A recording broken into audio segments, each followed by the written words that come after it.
ભીષ્મદાદા આર્તદ્રષ્ટા હતા.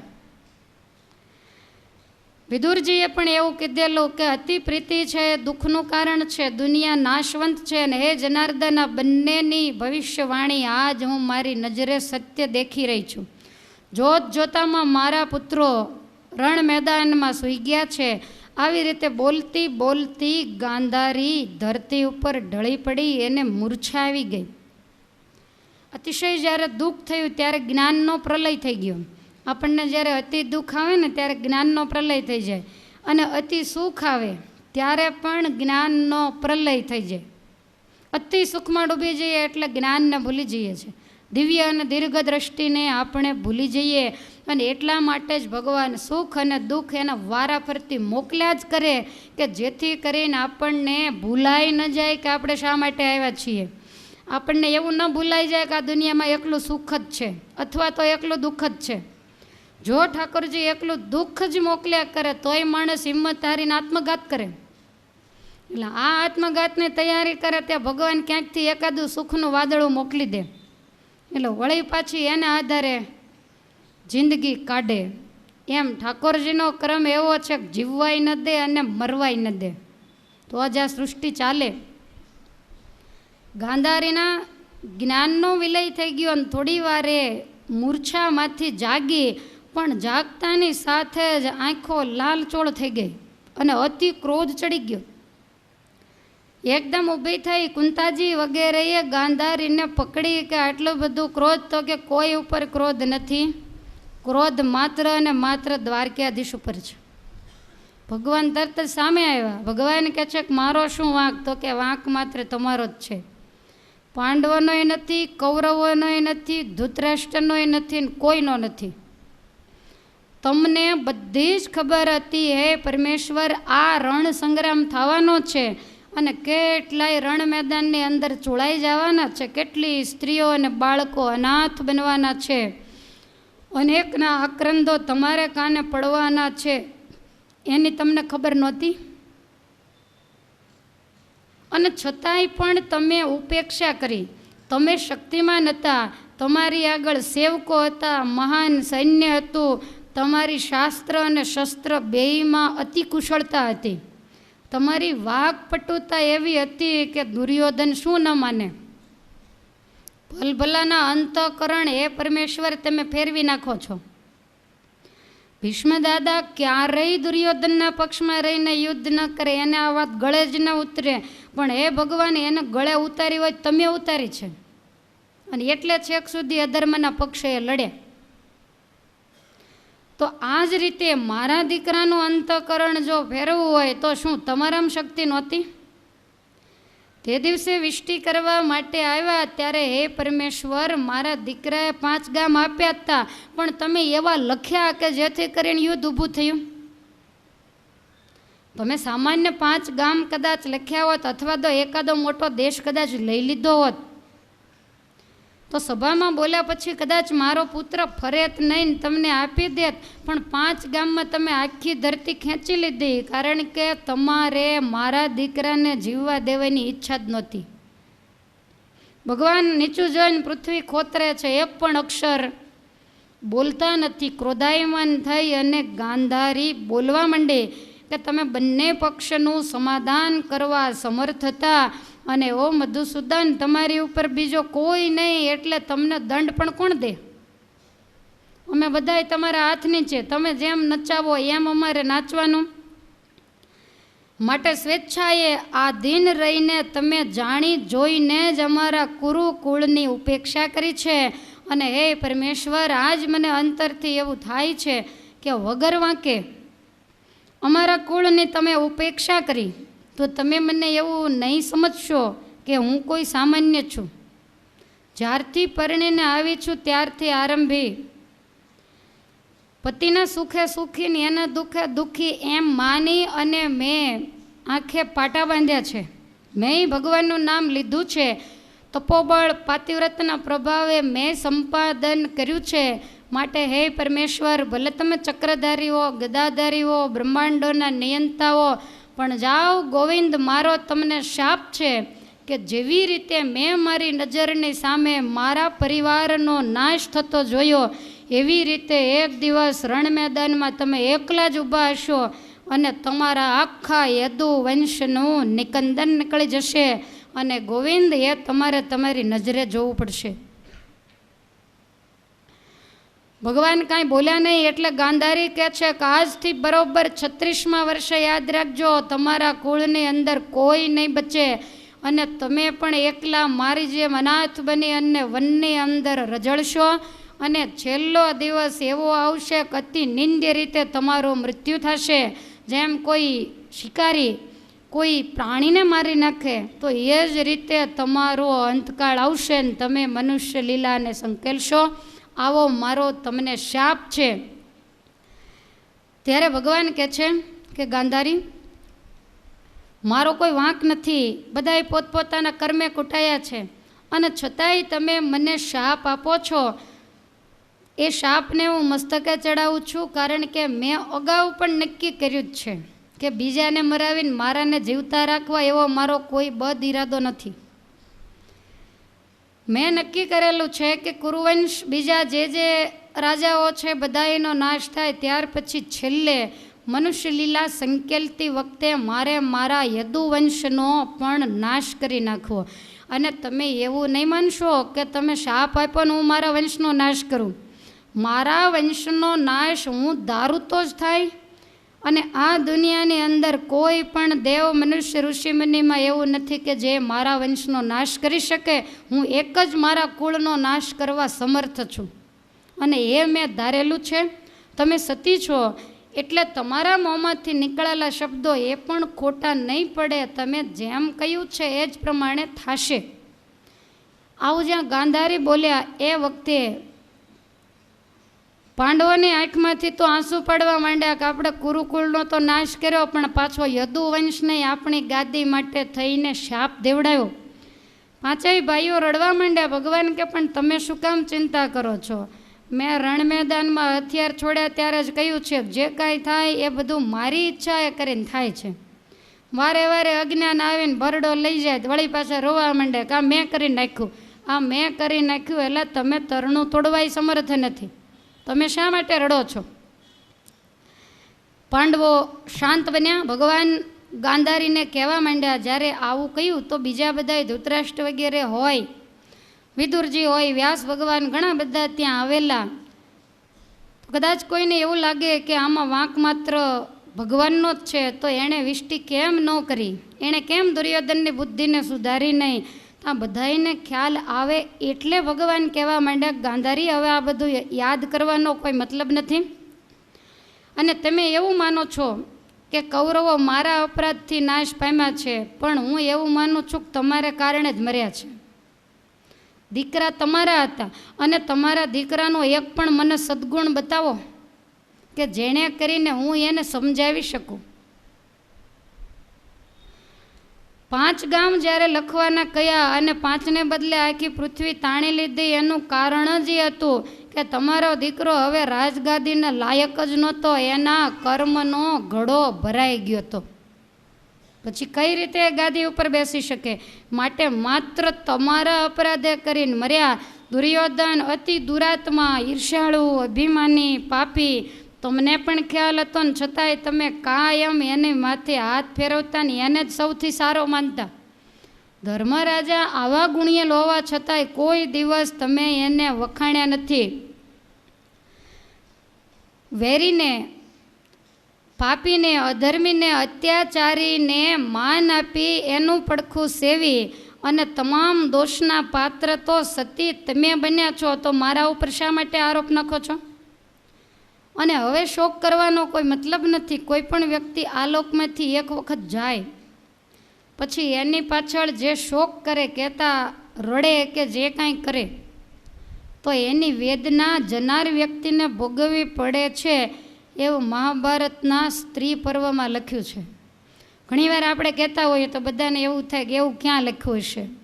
ગરુડ પુરાણમાં લખ્યું છે, યમદંડની અંદર લખ્યું છે અને આ વધારાનું જોવો સ્ત્રી પર્વમાં પણ વ્યાસ ભગવાને લખ્યું છે.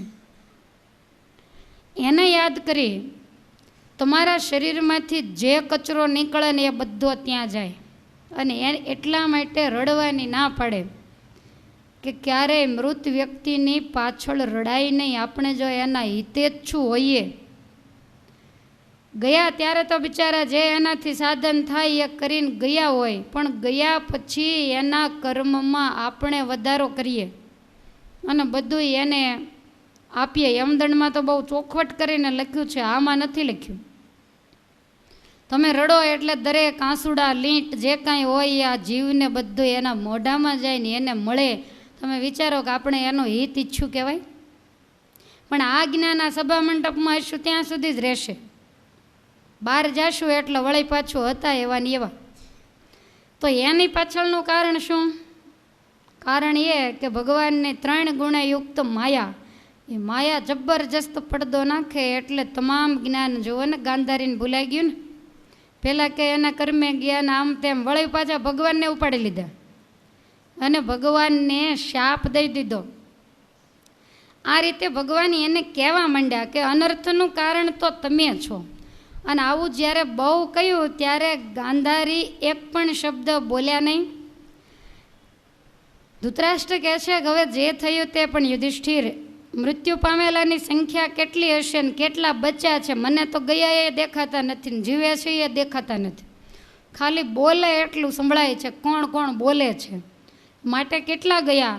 ત્યારે યુધિષ્ઠિર કહે છે કે આ યુદ્ધની અંદર 1,66,01,30,000 યોદ્ધાઓનું મૃત્યુ થયું છે. મેં 2-3 મહાભારતમાં જોયું તો બધામાં આંકડો થોડો અલગ અલગ હતો. અને એમાંય પણ એ રાજા 24,165 યોદ્ધાઓ તો કઈ રીતે આવ્યા એ જ નથી ખબર. બેમાંથી એકેય પક્ષના એ જાણીતા નહોતા, પણ યુદ્ધનું નામ પડ્યું એટલે શૂરવીર ક્ષત્રિય ઘરમાં બેસી ન રહે. જેને જેનો યોગ્ય લાગ્યો એનો પક્ષ લઈને, કોઈ અમારા પક્ષે, કોઈ કૌરવોના પક્ષે, એ રીતે જોડાય. એટલે 24,165ને તો અમે કોઈ ઓળખતા જ નથી. એ તો એની રીતે કૂટાઈ મર્યા છે. ધૃતરાષ્ટ્ર કહે છે કે હે ધર્મ, આ બધાની મૃત્યુ થયું એ બધા વીરગતિને પામ્યા હોય, કારણ કે યુદ્ધની અંદર મરાયા. તો એ બધાને કોને કઈ ગતિ મળી છે એ મને કહેશો? યુધિષ્ઠિર કહે છે કે આ યુદ્ધની અંદર જે સત્ય પરાક્રમી પુરુષોએ પોતાના શરીરોને હર્ષપૂર્વક હોમી દીધા તો એ બધા જ સ્વર્ગલોકને પામ્યા છે. અને જેઓ નિસ્વાર્થપણે જોડાયેલા અને યુદ્ધ જ્યારે જામ્યું ત્યારે એ લોકોને એમ થયું કે હવે તો મરવાનું જ છે. થોડી કાયરતા આવી ગઈ હોય અને મનમાં દુઃખ થયું હોય કે અહીંયા ખાલી ખોટા આવ્યા, કુટુંબ પરિવાર બધાએ અનાથ બની જશે, આમ વિચારતા વિચારતા જે મૃત્યુ પામ્યા એ બધા જ ગંધર્વ લોકમાં ગયા છે. રણમાંથી ભાગવા માંડ્યા અને સંગ્રામ ભૂમિ પરથી ભાગતા ભાગતા જે શત્રુઓની આગળ પોતાને બચાવવાની યાચના કરતા હતા એ ગુહ્યકોના લોકમાં ગયા છે. અને જે સામી છાતીએ લડ્યા, ભાગી જવું એને જે શરમભર્યું માનતા, ક્ષત્રિયાણીઓની કુખલા જે આવું જે માનતા, તો એ બધાય બ્રહ્મલોકની અંદર ગયા છે. ધૃતરાષ્ટ્ર કહે છે કે તને આ બધું જ્ઞાન ક્યાંથી થયું કે તું બધું જોઈ શકે છે? ત્યારે યુધિષ્ઠિર કહે છે કે તમારી આજ્ઞાથી જ્યારે હું વનમાં ફરતો 12 વર્ષ, ત્યારે તીર્થયાત્રા કરવા નીકળેલા અને તીર્થયાત્રાના પ્રસંગમાં મને દેવર્ષિ લોમસ ઋષિ મળેલા અને એ લોમસ ઋષિના સત્સંગથી મને આવું જ્ઞાન પ્રાપ્ત થયું. કોઈ પણ વ્યક્તિનું મૃત્યુ થાય તો એ કયા લોકમાં ગયા એ મને નજરે દેખાય. સારું થયું એવું ન પૂછું દુર્યોધન ક્યાં ગયો છે, નહીંતર કેટલું દુઃખ થાય કહેતા. પણ એવું ભગવાન હોય એટલે અત્યાર સુધી રક્ષા કરી તો છેલ્લે રક્ષા કરે. ધૃતરાષ્ટ્ર કહે છે કે હવે જે થવાનું હોય તે થઈ ગયું. આજે આ 19મા દિવસનું પણ આમ નામ બપોર ચડી ગયું રોકૂટ કરવામાં. તો આજે એનો વિધિપૂર્વક તમે અગ્નિ સંસ્કારનો વિધિ કરો. આની અંદર કેટલાય બ્રાહ્મણો હશે, ક્ષત્રિયો હશે, કોઈ વૈશ્યો પણ હશે. સૈનિકોની અંદર જે હતા એ બધાના મૃત્યુ થયા છે. તો દરેકનો હિન્દુ ધર્મને લીધે સંસ્કાર કરવો, અગ્નિ સંસ્કાર એ અતિ જરૂરી છે. માટે એની તમે વ્યવસ્થા કરાવો. આડાવડા ગીધ, ગરુડ, બીજા પક્ષીઓ શરીરને ખેંચીને જાડીઓમાં ચારેય બાજુ લઈ ગયેલા. સેવકો મૂકીને તમે એની તપાસ કરાવો. અને આપણે એને પાણી તો નથી પાઈ શક્યા છેલ્લે, પણ એનો અંતિમ વિધિ નિયમ પ્રમાણે કરીએ. વૈશંપાયન મને કહે છે કે હે જન્મેજય, આ રીતે ધૃતરાષ્ટ્રે કુંતીપુત્ર યુધિષ્ઠિરને કહ્યું. એટલે દુર્યોધનના પુરોહિતો જે યુદ્ધમાં ન આવ્યા હોય, સુધર્મા, ધૌમ્ય, સંજય, વિદુર, યુયુત્સુ, ઇન્દ્રસેન વગેરે જે હતા, એ બધાને કહ્યું કે કાષ્ટની ચિત્તા તૈયાર કરો. હવે આટલા બધા કાષ્ટ લાવવા ક્યાંથી? તો દરેક મહારથીની આગળ કાષ્ટના રથ હતા, એ તમામ રથને ભંગાવી નાખ્યા. કારણ કે હવે એ રથમાં કોણ બેસે? અને એ તમામ રથને ભંગાવી અને જબરજસ્ત ચિત્તા તૈયાર કરવામાં આવી. જેના પરિવારજનો, સ્ત્રીઓ વગેરે આવેલા હતા, એની ચિત્તા અલગ તૈયાર થઈ. એણે પોતપોતાના સંબંધીઓના અગ્નિ સંસ્કાર કર્યા અને બાકીના જે 100 કૌરવો હતા એની ચિત્તા પણ અલગ તૈયાર કરવામાં આવી. ચંદન વગેરેના, અગર વગેરેના કાષ્ટ લાવવામાં આવ્યા. ઘી, તેલ, સુગંધી દ્રવ્યો, તેલ કહેતા તલ, એ અંદર નાખતા હશે અગ્નિ સંસ્કારમાં. તો આ બધી જ વસ્તુઓ લાવવામાં આવી.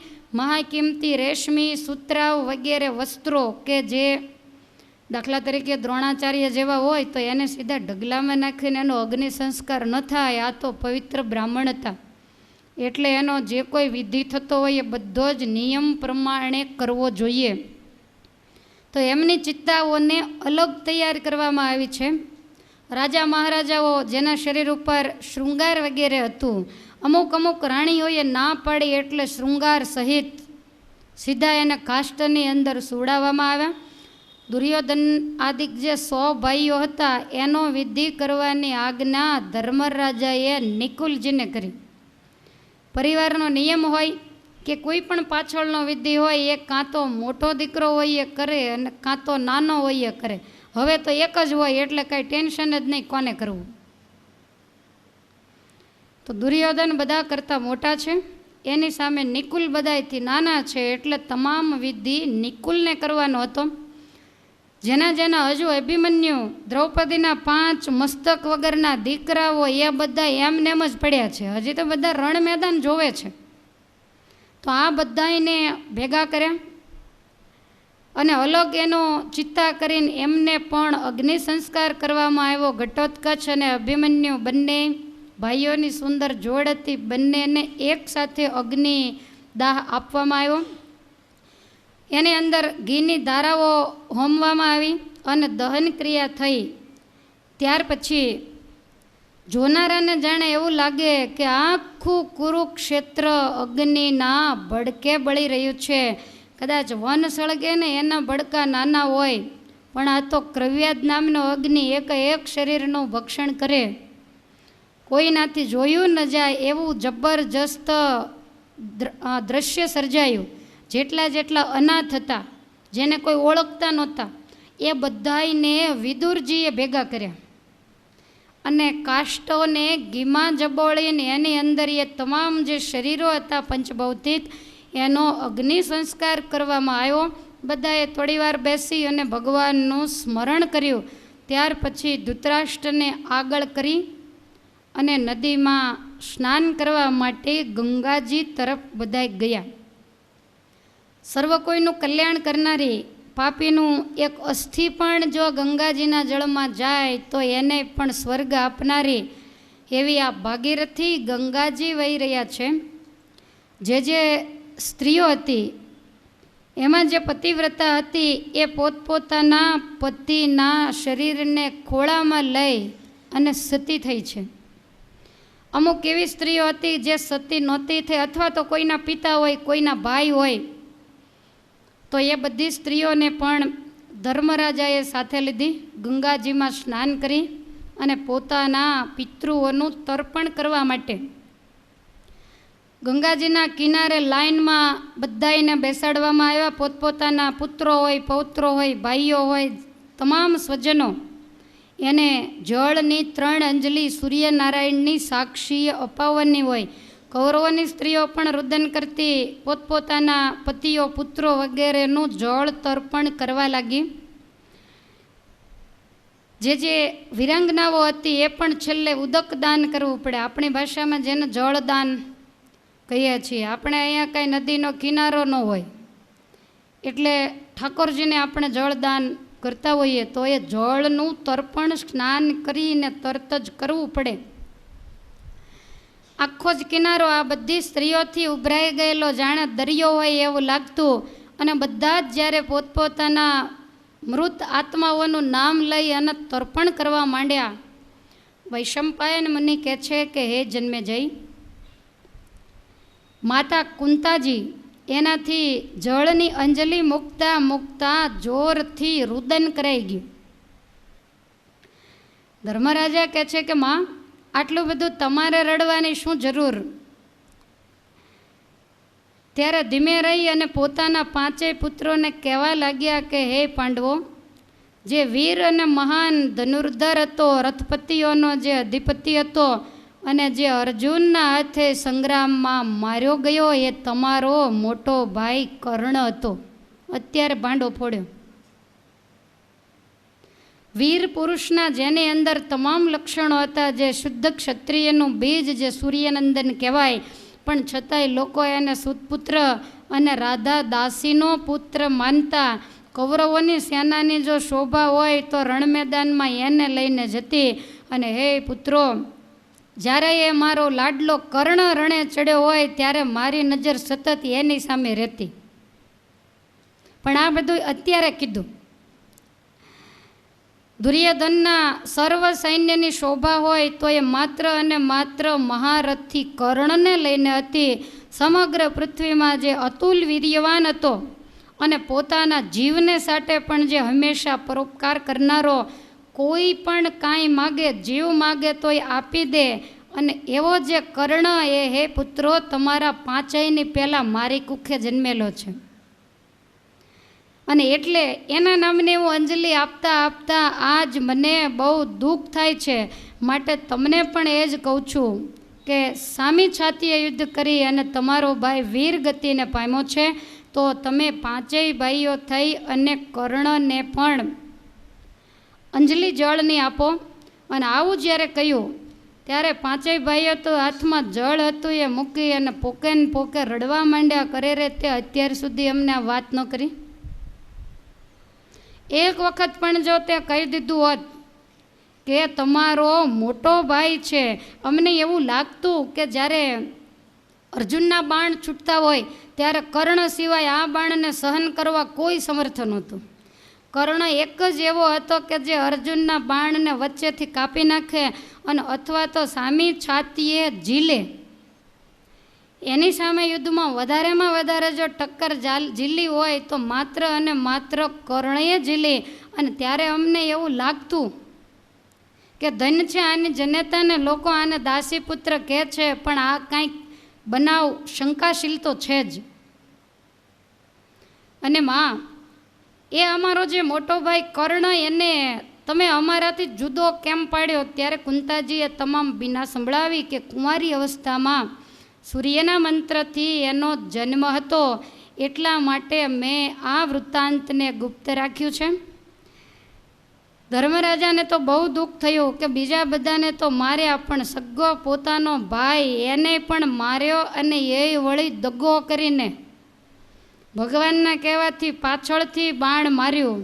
એટલે ધર્મરાજા કહેવા માંડ્યા કે માં, અભિમન્યુનું મૃત્યુ થયું, અમને બહુ દુઃખ થયું. છેલ્લે દ્રૌપદીના 5 પુત્રો એકસાથે મરાયા, એનું પણ અમને અતિ દુઃખ થયું. પાંચાલ રાજા, વૈરાટ રાજા, આ બધા એના દીકરાઓ સહિત અમારા માટે થઈ મરાઈ ગયા, એનું પણ અમને દુઃખ છે. પણ આજ તે કર્ણનું નામ આપ્યું ને બધાએ કરતાં વધારે દુઃખ અમને કર્ણના મૃત્યુનું થયું કે અમે એને છેતરીને માર્યો. અમને ત્યાં વહેલા વાત પણ ન કરી કે અમે એને અગ્નિ સુદ્ધા ન મૂક્યો. આ તો નિકુલે મૂક્યો, નહીંતર અમે એનો કાંઈક વ્યવસ્થિત વિધિ કરે, પણ ત્યાં અમને જાણ પણ ન કરી. એમ કહી અને 5 ભાઈઓ અતિશય આક્રંદ કરવા લાગ્યા અને એ વખતે ધર્મરાજા કહે છે કે મેં પાપીએ મારા મોટા ભાઈ કર્ણને મારી નાખ્યો, મારી માતા એની જે ગુપ્ત વાત એ નહીં જાણવાથી જ માર્યો છે, માટે તમામ સ્ત્રી સમાજને મારો શાપ છે કે હવે કોઈ પણ સ્ત્રીના હૃદયમાં ગુપ્ત વાત લાંબો સમય ટકશે નહીં. અને આટલા વર્ષ 100 વર્ષ સુધી ટકાવી રાખી. અને ત્યારથી આરંભેન તમામ સ્ત્રી સમાજને ધર્મરાજાનો શાપ છે. અને એ શાપને આપણે ડગલે અને પગલે સાર્થક કરીએ છીએ. ગમે તેવી ગુપ્ત વાત કીધી હોય રાખો, નહીં રાખો એવું નહીં, પણ 2 દિવસ 5 દિવસ વધીને અઠવાડિયું, એનાથી વધારે ગમે તેવી ગુપ્ત વાત હોય તોય ત્રીજા કે ચોથા કાને ન જાય કોઈ સ્ત્રી થકી, એવું તો બને જ નહીં.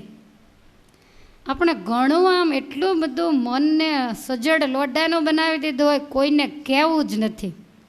પણ છતાંય આપણે તો સત્યવાદી નથી, આપણો તો રથ કાંઈ વેત અધર નથી ચાલતો. એટલે 1-2 દિવસ થાય, 2 દિવસ તો હું કહું છું, કદાચ કલાક 2 કલાક કંઈ માંડ જાય. ઘણાને તો વાત સાંભળ્યા પછી ઘરે માંડ આવે, એમ થાય કે વચ્ચે કોક હામું મળત કહી દઉં. તો આમાં આપણો કંઈ વાંક નથી. ધર્મરાજાનો તમામ સ્ત્રી સમાજને શાપ છે. 5000 વર્ષ પૂરા થયા છતાં એની અસર આજે પણ એવી ને એવી જ છે. અને એટલા માટે તમે જોજો બહેનોના આટ ઓછા બેસે, કારણ કે હોય એટલું કાં તો રડવા માંડે, રોઈને કહેવાનું હોય તો રોઈને કહી દે, હસીને કહેવાનું હોય તો હસીને કહી દે, પણ એ કીધા વગર રહે જ નહીં. એ એવું પણ ન વિચારે કે આવું કહેવાય આવું ન કહેવાય, એને હિતે જ શું હોય એને કહે, અને એ પછી પેપરમાં આપે. એટલે વાત બધે જ જગ જાહેર થાય. તમારે કોઈ પણ છાની વાત હોય એ તમારે જો બધાને ન કહેવી હોય તમારે એક બેનને કહી દેવાનું. એટલે અને એવા તમારે આમ ગોતી કાઢવા એવા બધા હોય જ. એટલે તમે જુઓ તો વગર રૂપિયે સાંજ પડતા પહેલાં સાંજે કયું પેપર આવે છે એમાં આવી જાય જે આવતું હોય તે, કારણ કે ગુજરાતમાં અલગ હોય, સૌરાષ્ટ્રમાં અલગ હોય, એવું બધું હોય. તો એમાં જાહેરાત સાંજે આવી જાય. કારણ તો કે ધર્મરાજાનો શાપ, એમાં સ્ત્રીઓનો કોઈ વાંક નથી. ત્યાર પછી ભાઈઓની સાથે કર્ણનું તર્પણ કરી બધાએ ગંગાજીની અંદર સ્નાન કર્યું છે. ત્યાંથી બધાએ પાછા વળ્યા. ધૃતરાષ્ટ્ર અતિ આકુળ વ્યાકુળ છે, અને ધૃતરાષ્ટ્રે ભગવાન દ્વારકાધીશને એવો પ્રશ્ન પૂછ્યો છે કે હે મહારાજ, કયા એવા કર્મોને કારણે મેં મારા 100 પુત્રોનું મૃત્યુ એને મેં મારી હાજરીમાં જોયું? આ જન્મમાં તમારા આંખો નથી એટલે મેં કોઈ એવું કર્મ કર્યું નથી. આગલા જન્મની અંદરે મને કોઈ એવો અહેસાસ નથી કે મેં કાંઈ કર્યું હોય. તો એના અગાઉના જન્મોમાં કદાચ મારાથી કાંઈ પણ ભૂલ થઈ હોય તો એને કારણે કદાચ મારા પુત્રોનું મૃત્યુ થયું હોય, માટે મને તમે એનું સમાધાન આપો. ત્યારે ભગવાન કહે છે કે તમે તમારું પ્રારબ્ધ કર્મ એને ભોગવી રહ્યા છો, અને હું તમને કંઈ પણ કહું, તમને વાત મનાય કે કદાચ ન મનાય, એના કરતાં હું તમને તમારા પાછલા જન્મો જોવા માટેની દિવ્ય દ્રષ્ટિ આપું છું. માટે દિવ્ય દ્રષ્ટિથી તમે જોઈ લો એમ કહી અને ભગવાને એની અંતરપટને ખોલી નાખ્યા. અને એ વખતે એને એક પછી એક જન્મ દેખાવા માંડ્યો. તો એ જન્મમાં કાંઈ નહોતું ને એમ કરતાં એને આગલો 50મો જન્મ દેખાણો. અને 50મા જન્મમાં એ એક પારધી હતો. વૃક્ષને ઉપર સાંજે બધા જ પંખીઓ વિરામ કરતા હોય, વડલા જેવું મોટું તોતિંગ વૃક્ષ હોય તો એમાં હજારો પક્ષીઓ આવીને આશ્રય લઈને બેઠા હોય. તો આવું વૃક્ષ અને એની ઉપર રાત્રિનું અંધારું થતાં પંખીઓ આવીને બેઠેલા, અને એ પક્ષીઓને મારવા માટે વૃક્ષ ઉપર જાળ નાખી અને નીચે અગ્નિ પ્રદીપ્ત કર્યો. હવે બચાવ કરવા માટે જે બીજા પક્ષીઓ હતા એ તો આડા અવળા થઈને ઉડી ગયા, પણ આ અગ્નિની અચાનક જાળ, પક્ષીઓ ઊંઘતા હોય, અચાનક એની વરાળો લાગતા ઘણા બધા પક્ષીઓ આંખે અંધ થઈ ગયા, અને એમને એ બધા ઉડી ગયા. બાકી એ ઝાડ ઉપર અનેક પક્ષીઓના માળાઓ હતા ને એ માળાઓની અંદર ઈંડા હોય, કોઈ નાના બચ્ચા હોય, તો આ બધા થઈને 100 હતા, એ બધાય બળીને ભસ્મ થઈ ગયા. હવે આ પાપ તમને લાગ્યું એ વખતે તમે કર્યું ત્યારે એને ક્રિયમાણ કર્મ કહેવાય. ત્યારે તમે તમારા બીજા કર્મને ભોગવતા હોય એટલે આ તો લાઈનમાં ગોઠવાઈ જાય. અને આ જે ક્રિયમાણ કર્મ છે એ 50 જન્મ સુધી પાક્યા વગર સંચિત કર્મની અંદર પડ્યું રહ્યું, પાકે એને પ્રારબ્ધ કર્મ કહેવાય. અને જ્યારે અને બીજી વસ્તુ કે રાજા આ 50 જન્મ પડ્યું રહ્યું એનું કારણ તરત ન ભોગવાયું, એનું બીજું કારણ કે તમારે 100 પુત્રો થાય એટલું કાંઈક પાછું બીજું પુણ્ય ભેગું થવું જોઈએ ને. અને એ પુણ્ય તમારું 50 જન્મે ભેગું થયું ને એને કારણે તમારે 100 પુત્રો થયા. ત્યાં સુધી પહેલું જે કર્મ હતું એ એમ નામ સુષુપ્તિ અવસ્થામાં રાહ જોઈને પડ્યું રહ્યું કે લાગ આવે ત્યારે હું એને ફળ આપું. અને એમ કરતાં આ જન્મે તમારે 100 પુત્રો થયા. એ જે ઓલા પક્ષીઓને તમે મારેલા એના બચ્ચાઓને, એને કારણે તમારે ત્યાં એ 100 પુત્રો થયા અને તમે તમારી નજર સામે એને મરતા જોયા. અને બીજા જે પંખીઓ ઉડી ગયેલા અને એની આંખો, એની દ્રષ્ટિનો નાશ થયેલો, એ પાપે કરીને એ સંચિત કર્મમાંથી જુદું પડીને તમે જન્મ્યા ત્યાર પહેલાં આવીને ઊભું રહી ગયું. અને એટલા માટે જન્મતાની સાથે જ તમારે આંખો નથી, તમે અંધ છો. અને જે પક્ષીઓને આંધળા કરેલા એ થોડા સમય પછી, થોડા વર્ષ પછી તમને ફળ દેવા માટે કર્મ આવ્યું. તો તમે અંધ કેમ છો? અને તમે તમારા દીકરાઓને તમારી સામે મરતા કઈ રીતે જોયા? આ બેય વસ્તુ ભગવાન કહે છે કે મેં તમને બતાવી. પોતાની નજરે જોઈ એટલે ધૃતરાષ્ટ્ર કાંઈ બોલતો નથી. વૈશંપાયન મુનિ કહે છે કે હે જન્મેજય, ત્યાર પછી બધાય કુરુક્ષેત્રની ધરતીમાંથી નીકળ્યા છે. ભીષ્મદાદાને પણ બાણશૈયામાં જ સીધા રથમાં સુવડાવ્યા, કારણ કે એને હાજરીમાં જ ધર્મરાજાનો રાજ્યાભિષેક કરવાનો હતો. કુરુક્ષેત્રની ધરતીમાંથી આ બધી તમામ સ્ત્રીઓ સાથે પાંડવો, ઉત્તરા, સુભદ્રા, દ્રૌપદી, કુંતા વગેરે રથમાં બેસી અને બહાર નીકળ્યા. ભગવાન કહે છે કે હે ધર્મ, આ તમારા ભાઈઓ છે, તમારો પરિવાર છે, એટલે દેશ દેશાવરના રાજાઓને તેડાવીને તમારે એનું ત્રયોદશા શ્રાદ્ધ વગેરે વિધિ કરવો જોઈએ. પણ એ અહીંયા કુરુક્ષેત્રમાં તો કાંઈ શક્ય નથી, માટે આપણે હસ્તિનાપુરમાં જઈએ. તો બધા જ રથમાં બેસી અને હસ્તિનાપુર તરફ જાય. જ્યાં કુરુક્ષેત્રમાંથી બહાર નીકળ્યા ત્યાં ક્રૂર ધરતી પૂરી થઈ ગઈ. પાંચેય ભાઈઓ દ્રૌપદી, કુંતાજી, સુભદ્રા વગેરે જોર જોરથી રડવા માંડ્યા. ભગવાન વિચાર કરે માંડ માંડ બધું ઠેકાણે લાવ્યો હતો, અને એ તો ક્રૂર ધરતી હતી એટલે બહુ વાંધો ન આવ્યો. હવે આને રડતા બંધ કેમ કરવા? ભગવાને બહુ ઉપદેશ આપ્યો. ધર્મરાજા એટલા રડે, પાંચેય ભાઈઓ રડે, ભીષ્મદાદા સમજાવે, ભગવાન સમજાવે, પણ કોઈની વાત કોઈ સાંભળતા જ નથી. ધર્મરાજા કહે છે કરે રે, આના કરતાં વનમાં રહીને વનફળ ખાઈને ભગવાન ભજ્યા હોત તોય સારું હતું. આટલા બધાને મારીને રાજ કરવાનો કોઈ મતલબ નહીં. કૌરવની સ્ત્રીઓ, ગાંધારી બધા જ રડે. રથમાંથી પડીને પૃથ્વી ઉપર માંડ્યા આળોટવા. ભગવાન એક એકને ઊભા કરીને છાના રાખે છે. માંડ બધાને હસ્તિનાપુરમાં લાવ્યા. દિવસો પછી દિવસો જવા માંડ્યા. તમામ જે રાજા મહારાજાઓ હતા એને પત્ર લખી અને તેડાવવામાં આવ્યા કે ત્રયોદશા ઉપર તમામ રાજાઓ આવજો.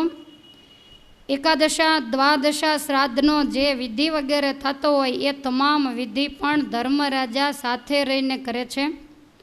84,000 દેશના જે રાજાઓ બાકાત હતા એ બધા જ હસ્તિનાપુરની અંદર આવ્યા. પણ બધા રાજાઓએ નક્કી કર્યું કે વિધિ પૂરો થઈ ગયો, પણ આપણે પાંડવોને ગાદિયા બેસાડ્યા વગર અહીંયાથી જવું નથી. આ રીતે વિચારેલું. અને ભીષ્મદાદા એ તો જે હસ્તિનાપુરનો નજરબાગ હતો એમાં એક પીપલનું વૃક્ષ હતું, એની નીચે પોતે રાજ્યની અંદર આવ્યા નથી.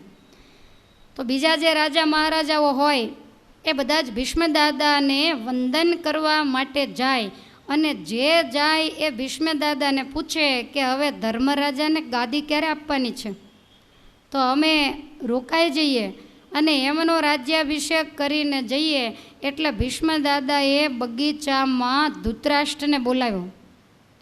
પાંડવો વગેરે પણ સાથે છે. બધાને સાંભળતા દાદા કહે છે કે રાજગાદી સૂની ક્યારેય પણ શોભે નહીં, માટે જ્યાં સુધી તું આજ્ઞા નહીં આપે ત્યાં સુધી ધર્મ ગાદીનો સ્વીકાર નહીં કરે. આ બધાય ક્ષત્રિયો મને પૂછે છે તો તારી શું મરજી છે? ભગવાન શ્રી કૃષ્ણ પણ ત્યાં હાજર હતા. ત્યારે ધૃતરાષ્ટ્રને તો હજી હૃદયની અંદર વેર અને દ્વેષ બુદ્ધિ ભરેલી છે. બધાય રાજાઓની વચ્ચે ધૃતરાષ્ટ્ર એવું બોલવા માંડ્યો. એવામાં ધૃતરાષ્ટ્ર બોલ્યો, દિલમાં છે બહુ દાજજી, 100 દીકરે વાંજ્યો કીધો, માટે નહીં આપું રાજજી. એટલે રાજ તો નહીં જ આપું. ભીષ્મ દાદા કહે છે જો તારે હાથે દેવું હોય અને છેલ્લો જશ લેવો હોય તો લઈ લે, અને નહીતર જે તારા દીકરાની દશા થઈને એ જ દશા તારી થશે. ઊંડે મોતે જો તારે મરવું હોય તો રાજ નહીં આપીશ. અને હવે તો પાંડવોને આજ્ઞા કરીશું કે બળજબરીથી રાજ લઈ લેશે, અને રાજ લીધા પછી તમારી સાથે હેત નહીં રહે, તમારા બેની સેવા કોણ કરશે? માટે તારે હાથે આ બધા રાજાઓની વચ્ચે રાજ આપી અને જગતમાં છેલ્લે જશ કમાઈ લે. એવું સાંભળી અંદાજ બોલ્યો, શિરજોરીથી છોલે તાજી, જોઉં છું રાજ્ય ભોગવે કેવું, કેવાક સુખમાં રહેતાજી. નથી દેખાતું તોય કહે છે જોઉં છું એમ. કેવુંક રાજ ભોગવે છે ને કેવુંક ગાદીએ બેસીને સુખિયા થાય છે ને હું જોઈ લઉં છું, ભલે બળજબરીથી લે. ત્યારે ધર્મરાજા બે હાથ જોડીને કહે છે કે પિતાજી સાંભળો, અમે હવે ઉત્પાત કરવા માગતા નથી. રાજ્ય દેવાની મરજી તમારી હશે નહીં કદાપીજી, તો વનમાં જઈવા સો વસીશું, સગળું તમને આપીજી. તમારી ઈચ્છા ન હોય અમે બધાએ વનમાં જઈ અને ભગવાનનું ભજન કરશું, પર્ણકુટી બાંધીને રહેશું, પણ તમારે જો આપવાની ઈચ્છા ન હોય તો અમારે રાજ લેવાની પણ ઈચ્છા નથી. તમારું મન દુભાવીને જો લઈએ આ રાજજી, તો તેમાં સુખી નવ થઈએ, કાંઈ ન સુધરે કાજજી. તમારું દિલ દુખવીને રાજ લઈએ તો અમે ક્યારેય પણ સુખિયા ન થઈએ. અને એ પિતાજી હું તો જાણું છું કે આ દુનિયાનું જે રાજ વગેરેનું સંસારનું સુખ છે એ તો નાશવંત છે. હવે અમે આટલી ઉંમરના થયા, અમે ગાદી ઉપર કેટલા વર્ષ બેસશું? અને એ પણ તમને કોચવીને, માટે અમારે ગાદીએ બેસવાની ઈચ્છા નથી. તમે જેમ રાજી થાવ એમ જ અમારે કરવાનું છે. આવી રીતે કરગરીને ગળગળા થઈ અને જ્યારે ધર્મરાજા કહેવા માંડ્યા ત્યારે ભીષ્મ દાદા ધૃતરાષ્ટ્રને સમજાવવા માંડ્યા છે. દાદા ભીષ્મ બોલ્યા ત્યારે સુણ ધૃતરાષ્ટ્ર રાયજી, કેવી નિર્મળ ધર્મની વાણી, શત્રુને આવે દયાયજી.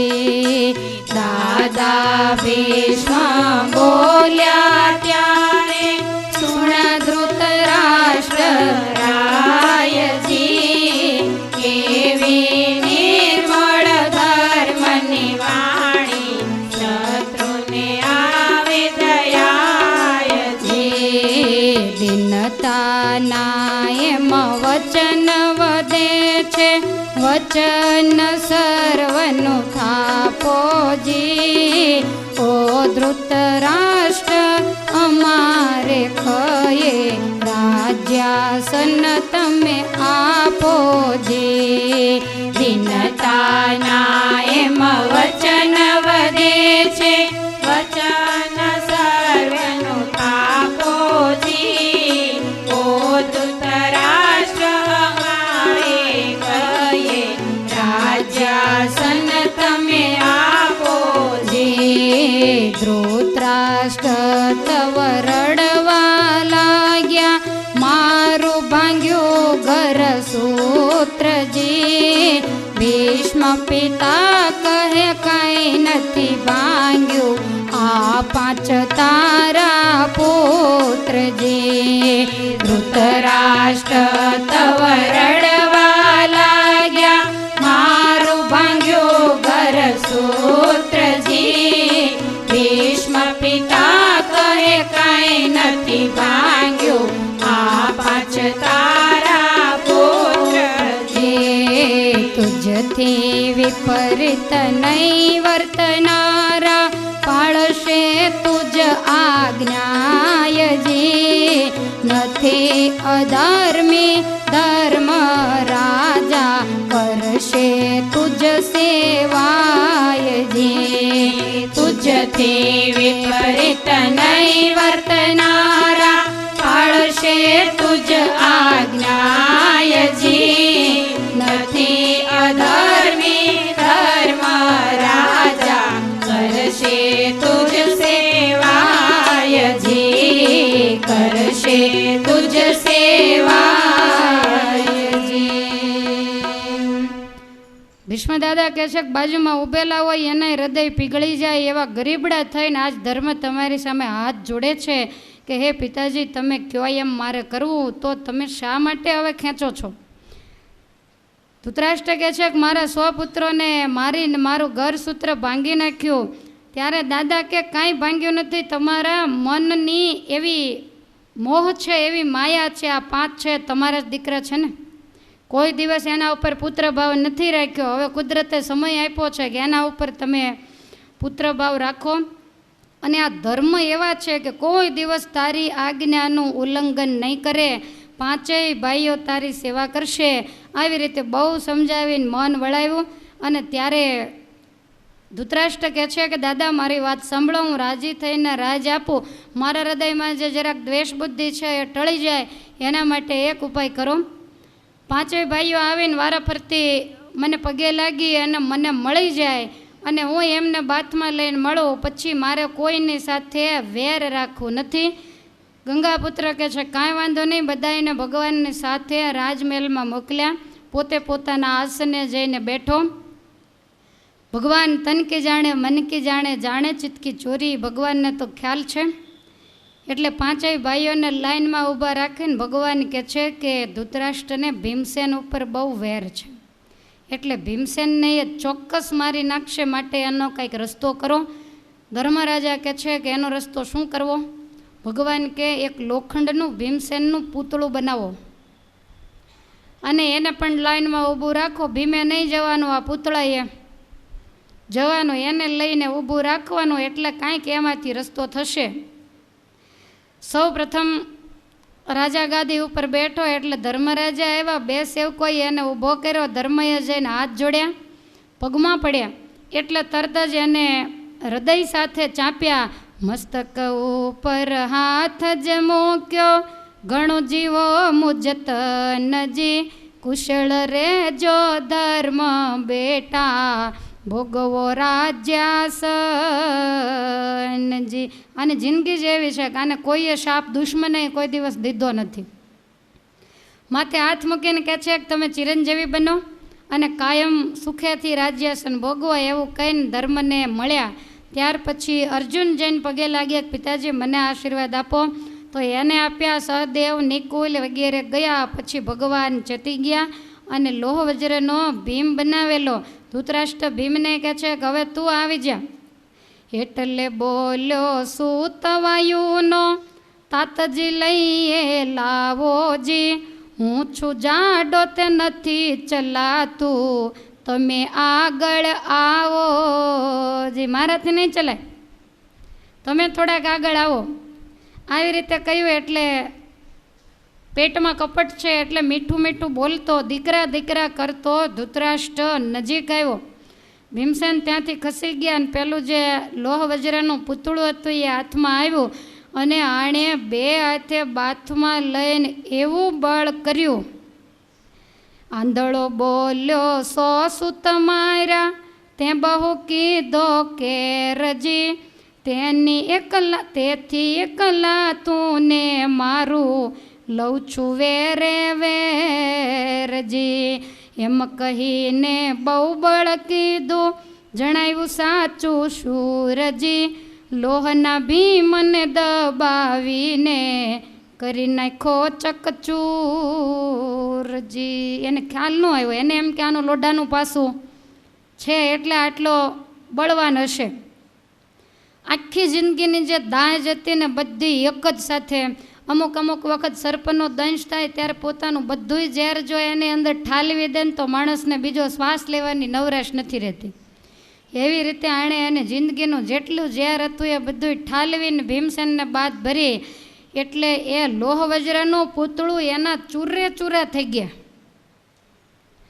એટલે અર્જુન માંડ્યા કેવા, તવ અર્જુનને કહે પાખંડ કીધું, આ શું કર્યું મુજ તાતજી.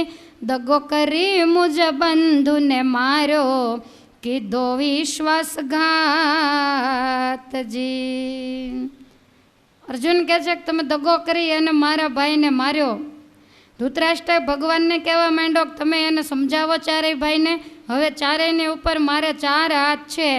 ભીમ એના ઉપર એક જ મને દાજ હતી, કારણ કે એણે મારા 100 દીકરાને માર્યા છે, માટે એના ઉપર જ મને દ્વેષ બુદ્ધિ હતી ને એને મેં મારી નાખ્યો. પહેલી વખત ઝેર દીધું તોય જીવતો આવ્યો, લાક્ષાગૃહમાં બાળ્યો તોય જીવતો આવ્યો, અને આ વખતે તો આપ મુવા વગર સ્વર્ગે ન જવાય એ ન્યાય મારા હાથે જ કચર ગાણ વાળી દીધો. ત્યારે અર્જુનજી કહેવા માંડ્યા, અર્જુનજી કહે ના રે કાકા હજુ જીવતો થાશે જી. અંધ કહે તું મિથ્યા બોલે, વાત સાચી નવ ભાષે જી. અર્જુન કહે છે કે 2 વખત આવા ભયંકર દુઃખમાંથી જો એ જીવતો થયો હોય તો આ વખતે કંઈ એવી મોટી વાત નથી, એટલે જીવતો થાય. ધૃતરાષ્ટ્ર કે હવે ન થાય, મને વાત સાચી નથી મનાતી. અને તે કરતા જો જીવતો થાય તો માનું સત્ય આપજી. પછી કદી જો વેર રાખું તો બ્રહ્મ હત્યાનું પાપજી. હવે કદાચ જીવતો થાય તો હું એને સત્યવાદી, સતીનો દીકરો સાચો માનું, અને ત્યાર પછી જો હું એની સાથે સહેજ પણ વેર રાખું તો મને બ્રહ્મ હત્યાનું પાપ લાગે. એટલે અર્જુને તરત જ ભીમને બોલાવવાનું કહ્યું કે તમે એને બોલાવો, એમ કહો કે ભીમસેન દીકરા અહીંયા આવ એવું કહો, અને જો એ જવાબ દે તો સમજી લેવાનું કે મરેલો જીવતો થયો છે, નહીંતર કોઈ પ્રશ્ન નથી. ધૃતરાષ્ટ્રએ તવ ગાંટો કાઢ્યો, બેટા તુજ પર ત્રુઠ્યો જી. એવું વચન સાંભળીને ત્યાં ભીમસેન બોલી ઉઠ્યો જી. કેમ છે કાકા, કેમ છે કાકા, જીવો તમારે પ્રતાપજી.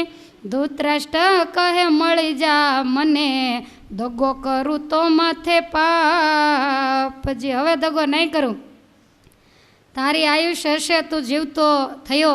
એટલે ભીમસેન તરત જ નજીક જઈને પગે લાગ્યો. ધૃતરાષ્ટ્રએ બહુ હેત કરી અને હૃદય સાથે દબાવ્યો અને કહ્યું કે જાવો બેટા જીવતા રહેજો, સુખરૂપ ભોગવો રાજજી. હવે ભય રાખીશ નહીં મારો, ન રહી તુજ પર દાજજી. હવે મને લેશ માત્ર તારા ઉપર દાજ નથી. મારા પુત્ર દુર્યોધન ઉપર જેવું હેત હતું એવું જ હેત હું કાયમ તારા ઉપર રાખીશ. એવી આશીષ ઉરથી દીદી સુણ જન્મે જય રાયજી. સ્ત્રી પર્વ અહીંયા પૂર્ણ જ થયું, ઉતરી તુજ હત્યાયજી. આવી રીતે બધું ખીચડીમાં ઘી ભળી ગયું. ધૃતરાષ્ટ્રએ મન વાળી અને વિચાર્યું કે મારા 100 પુત્રો ગયા, પણ આ 5 મારા જ દીકરા છે. પણ અહીંયા પાપીને એવી ખબર નહોતી કે એના દીકરા કરતાં સવાયા રાખે એવા 5 પાંડવો હતા. તો અહીંયા સ્ત્રી પર્વ પૂર્ણ થયું છે. રાજાની હત્યા ઉતરી, શ્વેત તલ પડદા વગેરે બધું જ દરેક પર્વમાં જે રીતે થાય એ જ રીતે થયું. અને રાજાએ ખૂબ અનેક પ્રકારના દાન વગેરે કર્યા છે. હજી તો એક પર્વ બાકી છે, ત્યાં 5.5 થઈ ગયા. બોલો. પણ એ પર્વ એકદમ ખાલી હવે સીધો રાજ્યાભિષેક. હવે એનું બીજું કારણ કે એટલી ધામધૂમ એટલા માટે નથી કરી. અતિ જ્યારે ધામધૂમ થાય ત્યારે ધૃતરાષ્ટ્રને પોતાના દીકરાઓ પરિવાર દ્રૌપદીને એટલા ધામધૂમથી ગાદીએ બેસાડે ત્યારે પેલી જે કૌરવોની સ્ત્રીઓ ભાનુમતી વગેરે હતા તો એના દિલ દુખાય અને એને આંખમાંથી આંસુ પડે એટલે રાજ્યાભિષેકને ટૂંકમાં કર્યો છે. આની જગ્યાએ બીજો હોય ને તો ઉછીના પૈસા લાવીને ધામધૂમથી કરે, પણ આ તો ધર્મ રાજા હતા એટલે કોઈને પણ ક્યારેય દુઃખી ન જોઈ શકે એવો એનો સ્વભાવ હતો. તો આ પર્વને આપણે ભગવાનના ચરણારવિંદમાં અર્પણ કરી અને ત્યાર પછી પટ્ટાભિષેક તરફ જઈએ. કાયેન વાચા મનસેન્દ્રિયેર્વા બોધ્યાત્મના વા પ્રકૃતે સ્વભાવા કરોમિ યદ્યત સકલં પરસ્મૈ નારાયણાયેતિ સમર્પયામિ નારાયણાયેતિ સમર્પયામિ. બોલો સ્વામિનારાયણ ભગવાનની જય. શ્રી હરિ કૃષ્ણ મહારાજની જય. શ્રી દ્વારિકાધીશ કી જય. વારે વારે ઊભું ન થવું એટલે બે પર્વની પૂર્ણાવૃત્તિ આપણે અહીંયા જ કરી નાખીએ છીએ. હવે વૈશંપાયન મને જન્મેજય રાજાને અનુશાસન પર્વની કથા સંભળાવે છે. અનુશાસન પર્વ એટલે કે ધર્મરાજાને ગાદી સોંપવી અને હવે તમામ હસ્તિનાપુરમાં અને 84,000 દેશની અંદર ધર્મરાજાની આણ વર્તશે. ધર્મરાજાને 96 વર્ષ થયા ત્યારે બાપનું જીતેલું 84,000 દેશનું રાજ પહેલું વહેલું આજ મળે. વચ્ચે મળ્યું હતું પણ અડધું, પૂરેપૂરું નહીં. વૈશંપાયન મને કહે છે કે હે જન્મેજય, આવી રીતે ધૃતરાષ્ટ્રને મળી અને 5 પાંડવો નજરબાગમાં જ્યાં ભીષ્મ પિતા પોઢેલા છે ત્યાં ગયા. ધૃતરાષ્ટ્ર પણ પાછળ આવ્યો અને ત્યાં આવી અને ધૃતરાષ્ટ્ર કહેવા માંડ્યો કે દાદા હવે તમામ વેર બુદ્ધિને મેં મૂકી દીધી છે અને હવે હું ધર્મને રાજ્યાસન આપું છું. પૈસો, પૂંજી, રાજધાની જે કાંઈ છે મને 3 ટાઈમ જમવાનું આપે ને બાકીનું બધું જ હું પાંડવોને આપી દઉં છું. એવું કહી અને પોતે મહેલમાં ગયો. ભીષ્મદાદા કહેવા માંડ્યા ભગવાન પણ સાથે છે એટલે કહે છે કે બધા જ જે રાજાઓ આવ્યા છો એ બધા જ ભેગા થઈ અને ધર્મરાજાને ગાદીએ બેસાડો. ગાદીએ બેસાડવા માટે પાપનો પૈસો ભેગો કરેલો અને આખા નગરમાં પાપીઓના પગલાં પડેલા એટલે પવિત્ર ગંગા જળથી આખા નગરના માર્ગ ઉપર જળનો છંટકાવ કરવામાં આવ્યો. જેટલા જેટલા કૌરવોના મહેલ હતા, રાજગાદી હતી, એ બધા ઉપર ગંગા જળ છાંટ્યું. વૈદિક મંત્રોએ કરી ગાદી, નગર વગેરેની શુદ્ધિ કરવામાં આવી. તમામ મહેલો, વસ્તુ, પદાર્થ જે કાંઈ હતું એ બધું જ શુદ્ધ થયું. ખજાનાઓ હતા એને શુદ્ધ કર્યા. ધર્મને રાખવા નથી પણ બીજાને આપે તો શાંતિ લેવા દે. તમામ કોઠારો, ભંડારો વગેરે દરેકને શુદ્ધ કરવામાં આવ્યું. અને ભીમસેન જય તમામ ઋષિમુનિઓને આમંત્રણ આપે છે. 88,000 ઋષિઓ ધર્મરાજાના પટ્ટાભિષેકમાં આવ્યા છે. જે પ્રમાણે રાજ્યાભિષેકની વિધિ હોય એ તમામ વિધિઓને કરવામાં આવી છે. આખા નગરની ફરતે દૂધની ધારાવળી દેવામાં આવી. બ્રાહ્મણોના કહેવા પ્રમાણે સૌ પ્રથમ રાજગાદીનું પૂજન કર્યું. ભગવાન દ્વારકાધીશે પોતાનો પવિત્ર હસ્તકમળ એના ઉપર પધરાવ્યો એટલે ગાદી પવિત્ર બની. ભગવાન કહે છે કે ગમે એવો શોક હોય તોય રાજગાદી તો હંમેશા રાજગાદીની રીતે જ દેવાય. માટે વિવિધ પ્રકારના વાજા, દુદુંબી, ડંકા વગેરે વાગવા જોઈએ. કૌરવોના કકળાટથી આ બધાય બચ્યા એટલે નગરજનોને તો બહુ આનંદ હતો કે ધર્મરાજા ગાદી ઉપર બેસશે અને હવે અમારી પેઢીઓને સુખના દિવસ આવશે. પણ લોકલાજે કરી અને ધૃતરાષ્ટ્રની આગળ નગરજનોએ શોક પણ વ્યક્ત કરવો પડે. નગરજનો બધા જ અતિ પ્રસન્ન થઈ ગયા. ગાદીનું પૂજન થયું. ધર્મરાજા સ્નાનાદિક કરીને તૈયાર થયા. દ્રૌપદીજીને 16 શણગાર સજાવવામાં આવ્યા. નગરની અંદર ડંકા દુદુંબીઓ વાગવા માંડ્યા. ઘેર ઘેર આનંદ થયો. આસોપાલવના તોરણો બંધાવા લાગ્યા.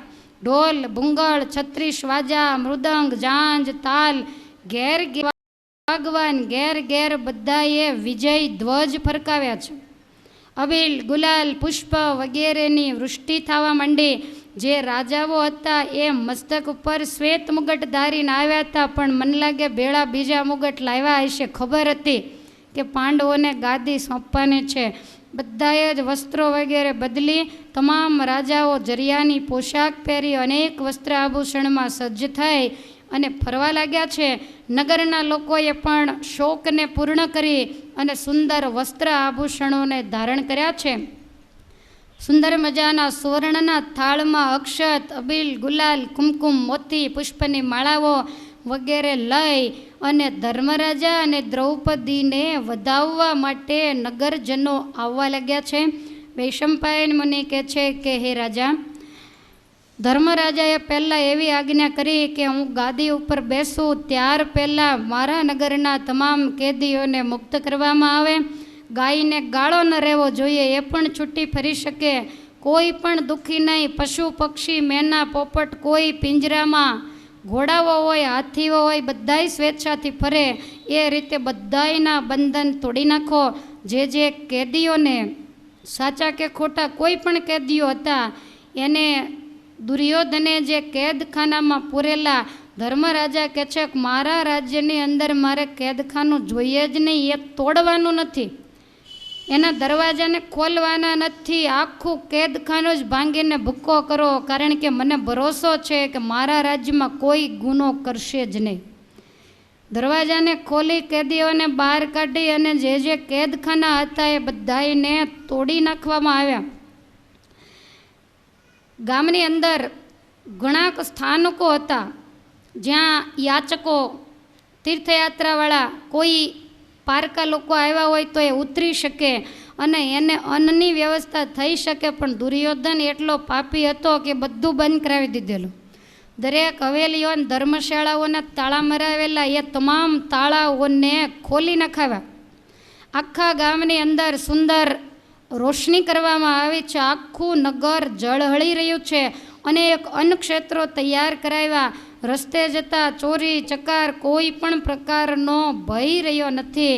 અને ધર્મરાજાને શુભ મુહૂર્ત 4 ઘડી દિવસ ચડતે આવ્યું એટલે ભગવાને કહ્યું કે તમે તૈયાર થઈ અને હવે ગાદી ઉપર આરૂઢ થાવ. એટલે ધર્મરાજા અને દ્રૌપદી બંને તૈયાર થઈને આવ્યા છે.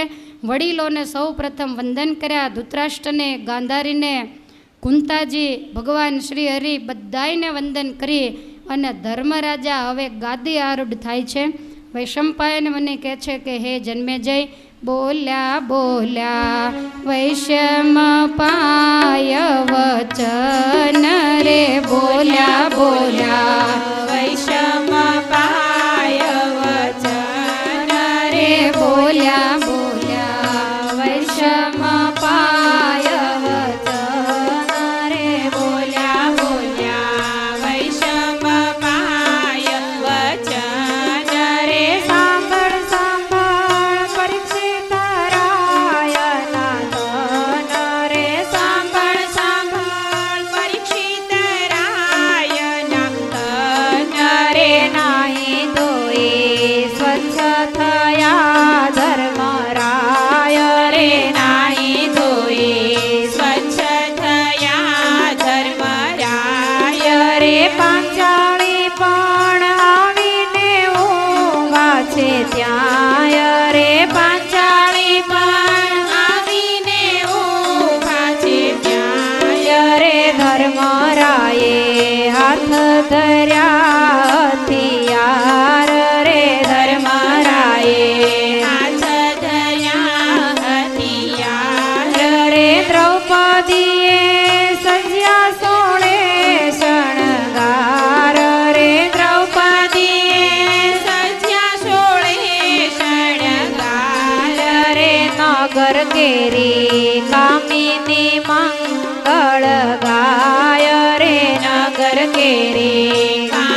બેસી વિધવિધના કર્યા પુણ્ય રે ગાદી બેસી વિધવિધના કર્યા પુણ્ય રે રાખી નહીં દાન દેવામાં કાંઈ ન્યૂન રે રાખી નહીં દાન દેવામાં કાંઈ ન્યૂન રે પછી દીધી આજ્ઞા ધર્મ રાજન રે પછી દીધી આજ્ઞા ધર્મ રાજન રે હવે સર્વે પ્રાણીને કરાવો ભોજન રે હવે સર્વે પ્રાણીને કરાવો ભોજન રે બોલ્યા બોલ્યા વૈષમ પાય વચન રે બોલ્યા બોલ્યા વૈષમ પાય વચન રે સાંભળ સાંભળ પરીક્ષિત રાય નાથન રે સાંભળ સાંભળ પરીક્ષિત રાય નાથન રે. આવી રીતે ભગવાનની આજ્ઞાએ કરી અને ધર્મરાજા હસ્તિનાપુરની ગાદી ઉપર જ્યારે બેઠા ત્યારે વધારેમાં વધારે આનંદ જો થયો હોય તો એ બાણશૈયા ઉપર સૂતેલા ભીષ્મદાદાને થયો છે. અત્યાર સુધી બાણશૈયા ઉપર સૂતેલા પણ એક ચિંતા એ હતી કે